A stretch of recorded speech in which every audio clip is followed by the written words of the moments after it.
And I want to encourage you to grab a glass of water, a cup of coffee, or something while we have this excellent discussion about balancing work life and having boundaries, and also why it is good for you to encourage your team to have this as well.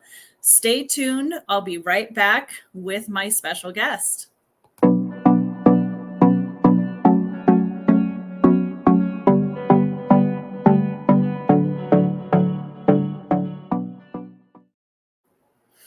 All right, today I am bringing to you Ashley Logsdon.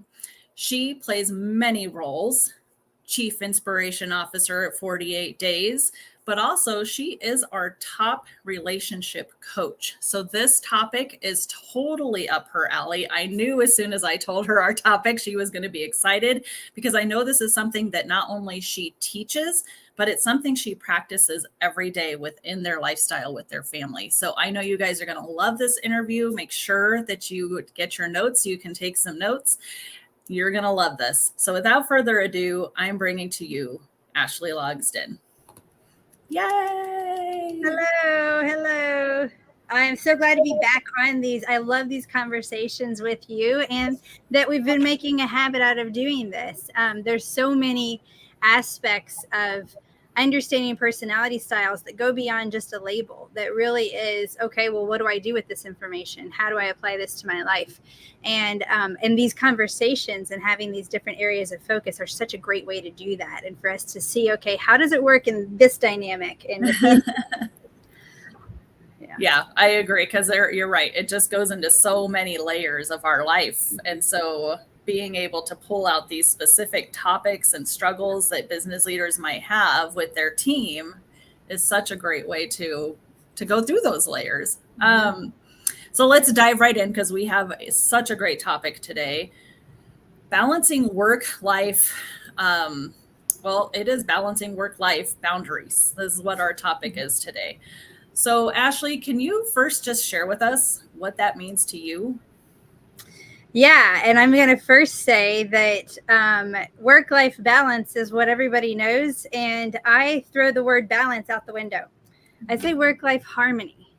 And the reason I use that analogy is, if I think of my life as a song, I want to sing the notes that are truest to my range, right? My octave, my key. And so when I understand who I am, I'm looking inward, and I am understanding and knowing my personality style and how to shine in my best light, how people can get the best out of me, and how I can show up the best in a scenario. That's my truest melody. Now, life is going to throw all kinds of other instruments and other songs into that.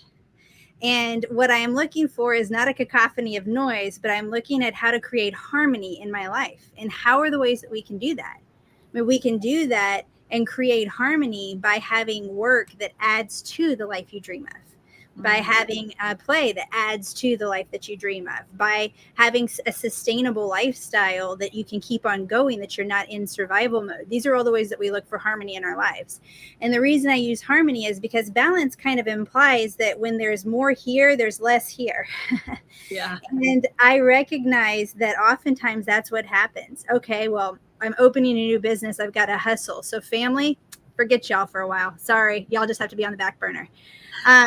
Well, unfortunately, there are no rollover minutes in life, and our kids don't stay on pause until we're ready and available. Life still happens, regardless of whether or not it's in the right balance for us.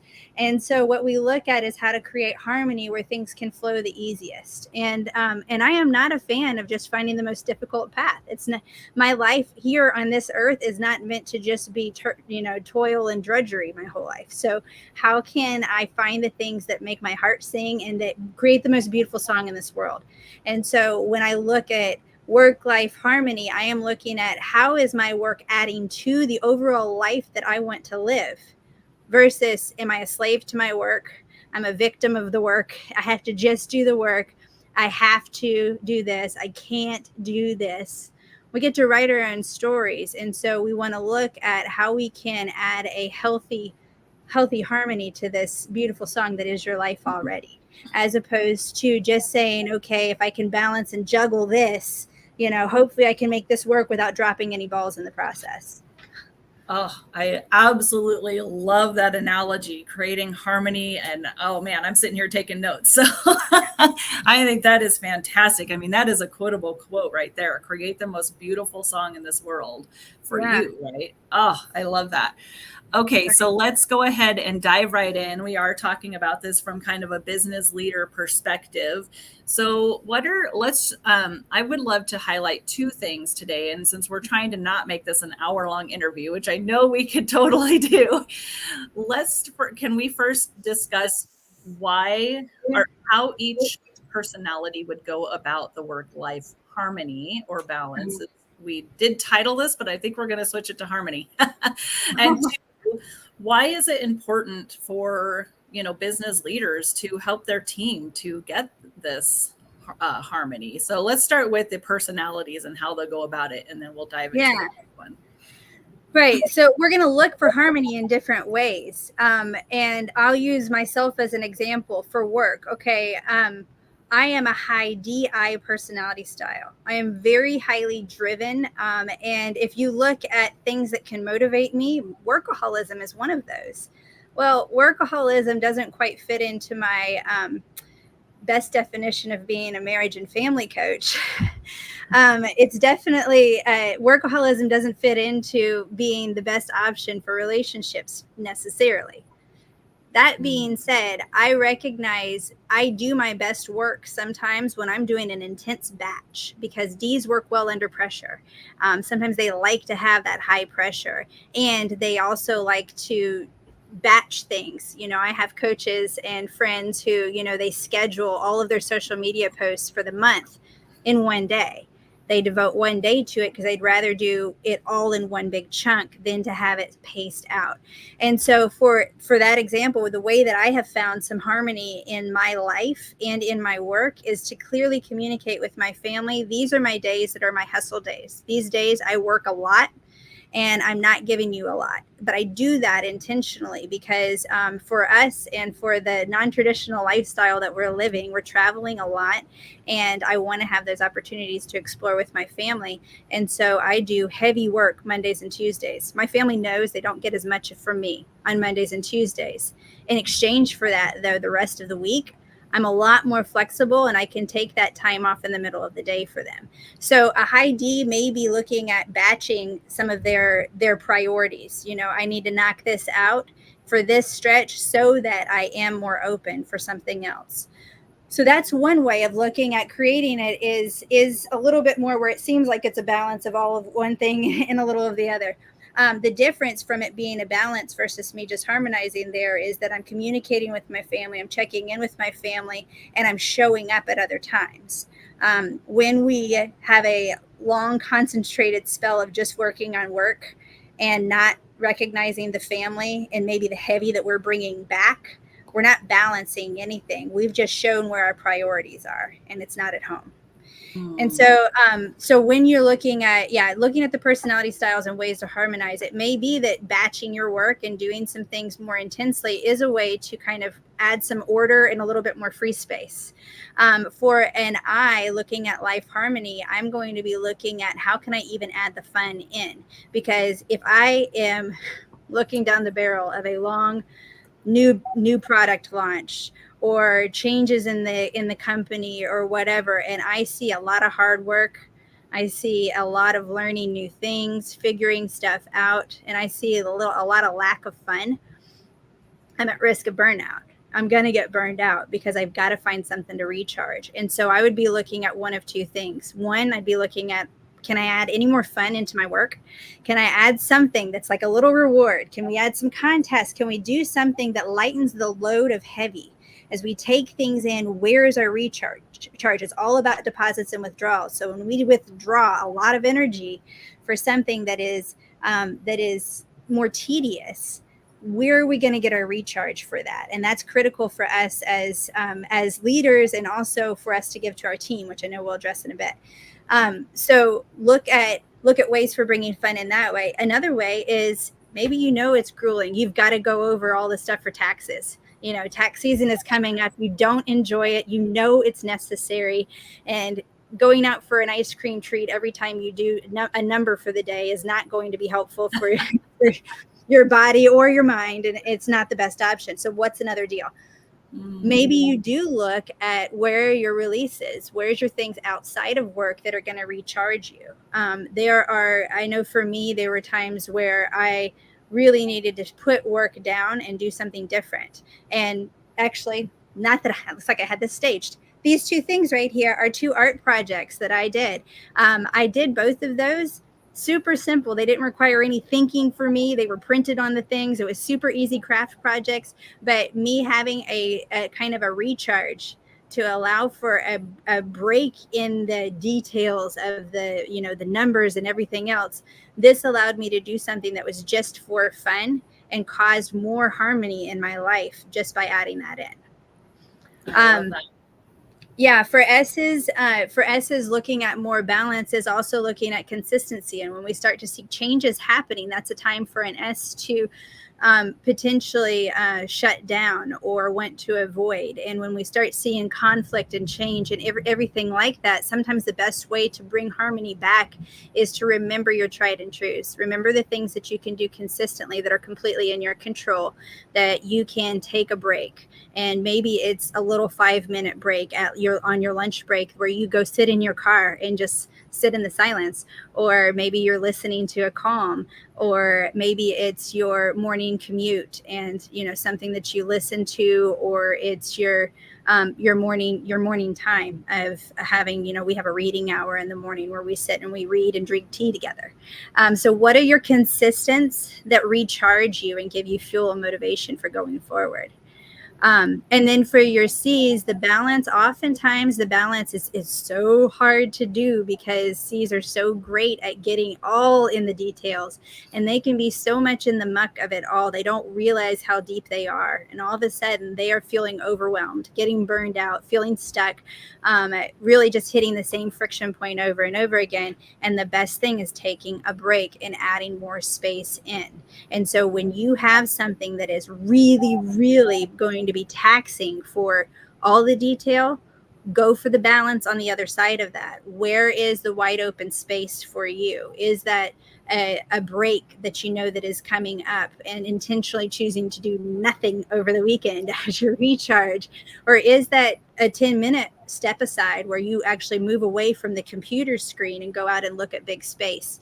But those things can help you to create more balance as you give and take, because that's really the key in this. Is for every big energy suck that you have, what is your energy boost? What's going to boost you? And our energies are boosted in different ways based on our different styles. That's so good. Oh my gosh. Okay, I feel like we could definitely dive further into that for sure. Ashley, what is, I think maybe one question we can ask in here, like, why is this topic so important? I feel like from what you're saying, I can hear a lot of people in the background saying, well, work-life balance isn't possible. And I think you spoke to that a bit. But why is this so important? Wow. We've talked before on here about, the Great Resignation and how so many people have left work. And I mean, we are in a different time now than what we were pre-2020. I mean, 2020 was a pivotal year for all of us, regardless of how exactly it worked in your world. It impacted all of us, and we all slowed down. And I know that here in the US, what happened for a lot of people is we started to see how much work was the priority, and work was the number one thing in our lives. And I think a lot of people recognized how much they were slaves to that, and how much that sucked other aspects of their lives. We have seen that in a rise in our mental health and well-being. Our physical health and well-being have definitely suffered from being the American dream that has pushed workaholism and accomplishment as in being busy and constantly moving. And what we are starting to see more and more of is people saying, I don't want to be busy all the time. Don't confuse activity with accomplishment. I want to do more with less. I want to engage more and have more relationships. And when we don't have a good balance in here, what we're going to do is we're going to risk burnout. We're going to burn out in some area of our lives. And what we saw is a lot of people who had that focus on work and these relationships, once they were stuck at home with everybody, and the relationships had not been fostered in a positive way, and there was a lot of breakups of relationships. And so the more that we can look at our life overall and work as one component, the better we're going to be able to find what our song is. Because the truth is, our work comes and goes. And again, we don't want our lasting legacy. Usually, we don't have the boss of our company as the one who's given us the eulogy. Who's giving your eulogy, and what words will they say about you? How well do they know you, or do they just know you as the person who has left and gone to work? Oh. And there's such value in doing this, where I feel that so many people that did resign from their work did not resign because they necessarily hated the job that they were done. There were a lot of people that resigned because they hated the way they were treated. Because again, this all comes back to relationships. And when we don't feel valued, when we don't feel seen and heard, when we feel like we are just cogs on a wheel and we are easily replaceable and we are just a number and we don't feel that value, that's pretty hard to keep the motivation up. And that's why we as leaders have to step up and support and encourage for our team, for our employees, for even our customers to find the balance. Because find the harmony. The more harmony that you find in your life, the more joy, and the louder that song trickles out. And so we want to celebrate more of that. And in doing that, while it may seem counterintuitive to push for that extra vacation for your employees, or to do that work picnic that you feel like might be a waste of time, it's in those connections in that community that you get the loyalty and the belief in what it is that you are doing, as opposed to somebody feeling like they're forced to just make money for you. It doesn't last very long, and that creates a lot of resentment along the way. Oh, so good. I'm excited because this month we are going to be interviewing Chris Tuff, the author of Millennial Whisperer, and you and I being the oldest millennials. I think both generationally, work-wise, everything we've been through with COVID and all the stuff, it's a different place. And we all do think about work so much differently today than we did 3 years ago. Right. So finally, in wrapping up with our questions today, we could definitely keep going, I know. Why is it important? And I do think you hit on this a bit just with what you just said, but I do want to drive it home further. Why is it important for business leaders to help and encourage their team members to have this work-life harmony? There are people that go about this world with my way or the highway. And oftentimes, and I have seen this time and time again in business, it's a lot of work, because not only is it all on you, you're having to find new people to work with every time, because people get tired of working with it. I've seen authors that have a different publisher for every single book. Why? Because they were that difficult to work with. I have seen a lot of big corporations where they start losing people left and right, where one person finally says, that's enough. I've had enough of this. And it paves the way for others to stand up and say the same. At any point when somebody is bullied, they have the right at any point to step away from that. Getting people to act by force is a very dangerous way to run a business. It's a very dangerous way to be able to get much out of what you want, because I like to operate from an abundance mentality. And I would like to operate in a way where I'm not looking over my shoulder at what person that works on my team might, have some resentment for me, be out to get me, or in any way want to sabotage the business.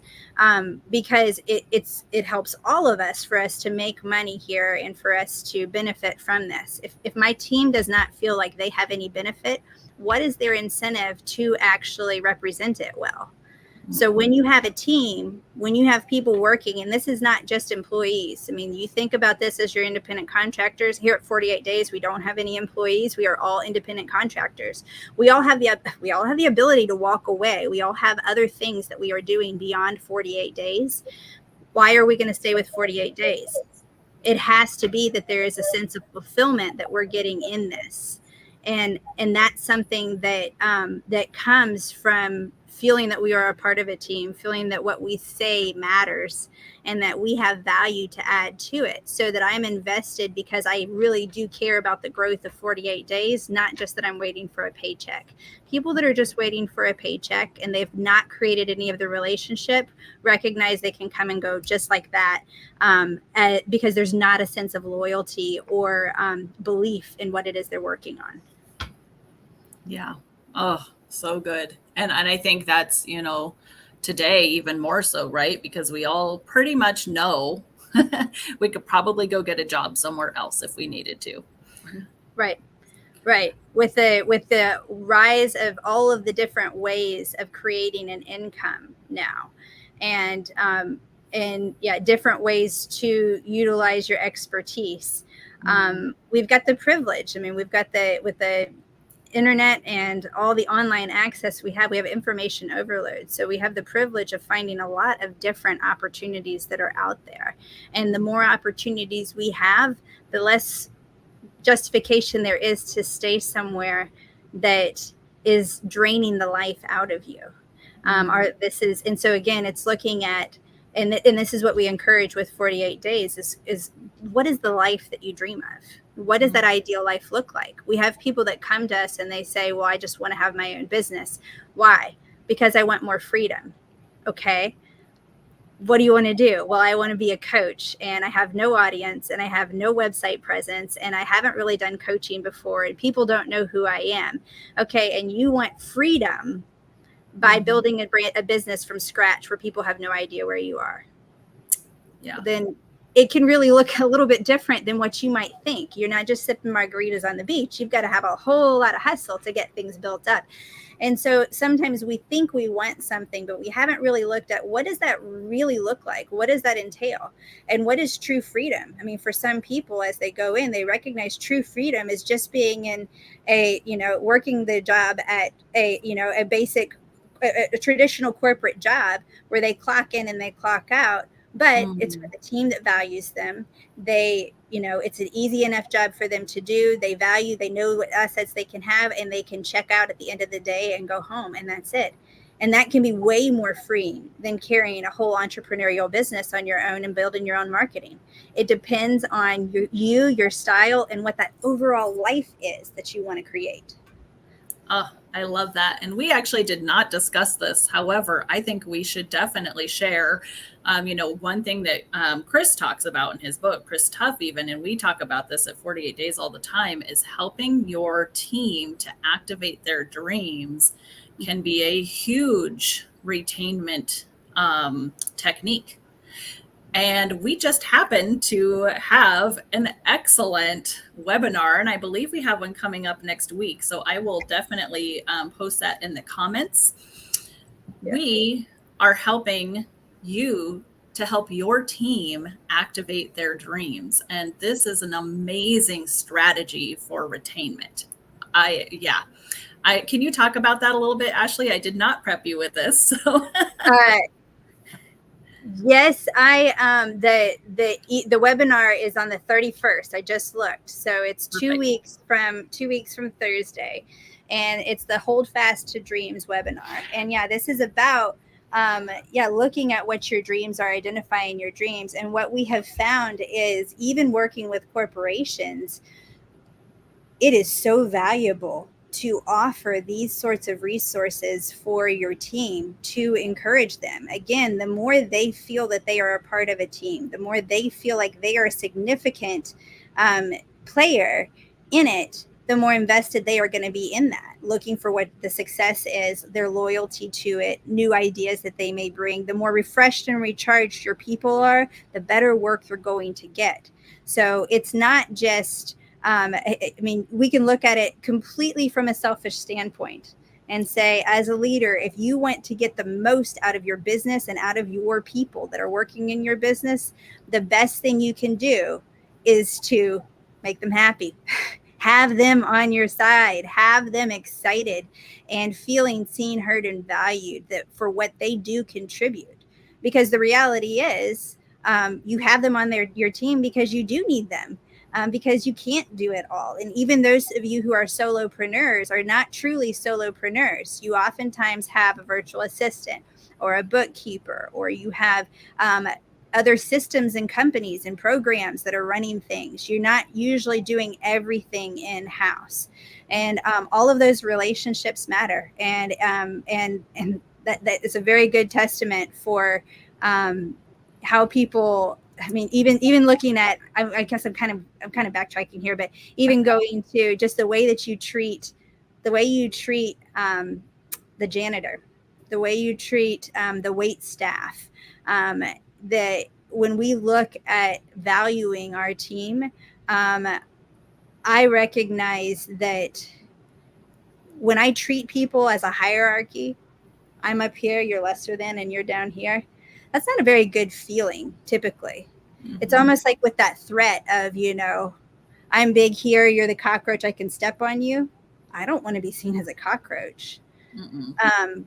I can look at those, the jobs that may seem basic in a company. Maybe it's the janitor, maybe it's the bookkeeper, or the electrician that comes in, the things where you say, oh, well, it's not really the part of the business, but it is a part of the business, because those are very directly impacting you. They're impacting the business. They are oftentimes, sometimes in companies where you have retail and you've got high turnover and you've got people in retail and you think, well, it's just high turnover. We don't add a lot of value here. And that's the first impression of your company. That's what people are seeing, is those people that are burned out. We traveled all over the country, and I remember walking into a Target in a more impoverished area. And the Target, I have never seen a Target that was as trashed as this one. And the people that were working there were just kind of sitting around. There was no motivation for anything. The whole place was just a wreck. And I thought about all of the levels where things could have changed, all of the opportunities for each individual there to have cared and to have made an effort. But then I wonder, where are the frustrations from the top down? Where have they decided at some point it's not worth it anymore? And I'm speaking from somebody who has been working as a volunteer with the state parks for the past 3 years, where some of my volunteer work is cleaning up a campground toilet. It's not classy work at all. And yet I can clean it with pride for the park and feeling like I'm doing my part, because I feel like I am a part of a team that cares about giving back to a state park and educating people on the importance and the value of nature and all the park represents. So you can do this with any level, and be careful of status ranking your team and look at the value of the individuals and what they bring to the table. We need them all. Yeah, so good. I love that. Thank you for improvising with me on that question, but yes. I knew you'd be able to speak to it very well. The beauty of being I's and D's, right? Yes. We can improv.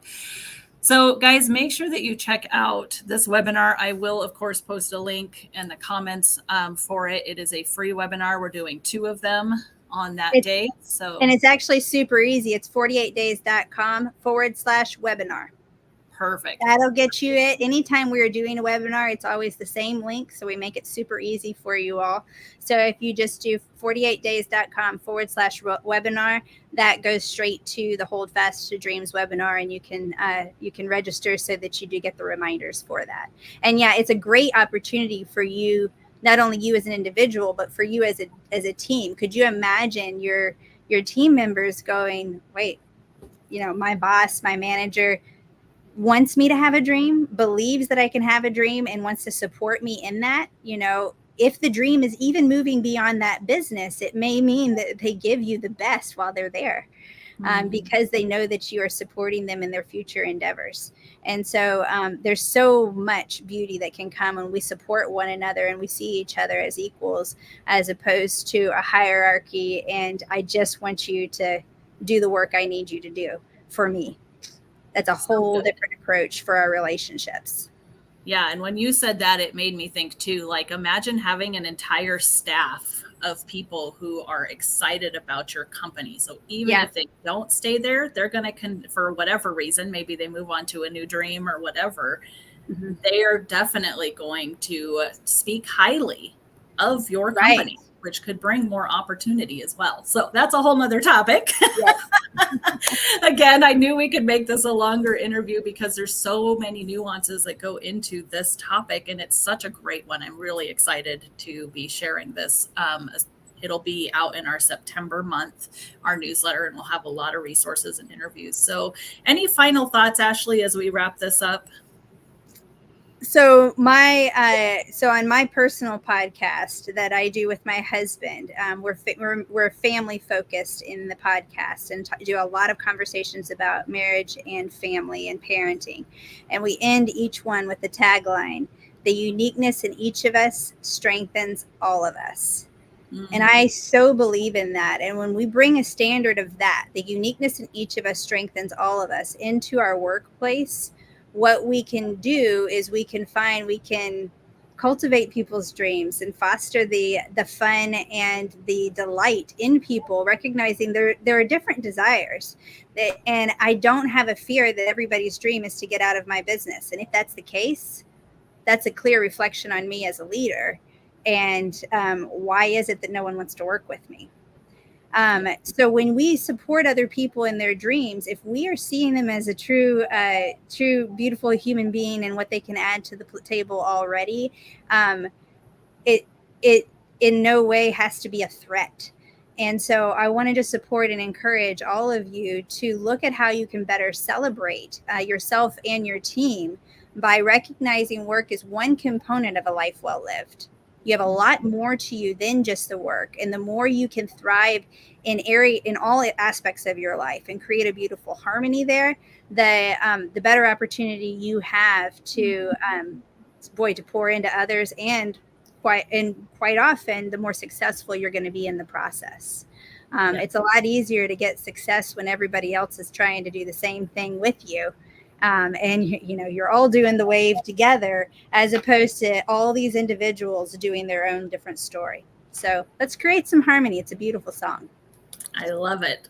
Thank you so much, Ashley, for coming this week. And guys, if you would like more tips, resources on how to create a culture that your team brags about, make sure you go sign up for our newsletter. If you're not already there, we are providing so much awesome content for you. You definitely want to check it out. You can, of course, leave questions, comments that you have from today's interview. We will make sure to be checking on those, and I can pass them along to Ashley. But here's what I'm going to ask you, especially today. I feel like every interview is this way, but right now, I don't know about you, but I've got people in my head that I'm thinking I need to send this to, whether it's because they need it or because they're already doing it and it's going to affirm them. I want you guys to send this and share it with those who you think would really get a lot out of this topic. Thank you so much for joining us. Until next time, live creatively, friends. Bye. Bye.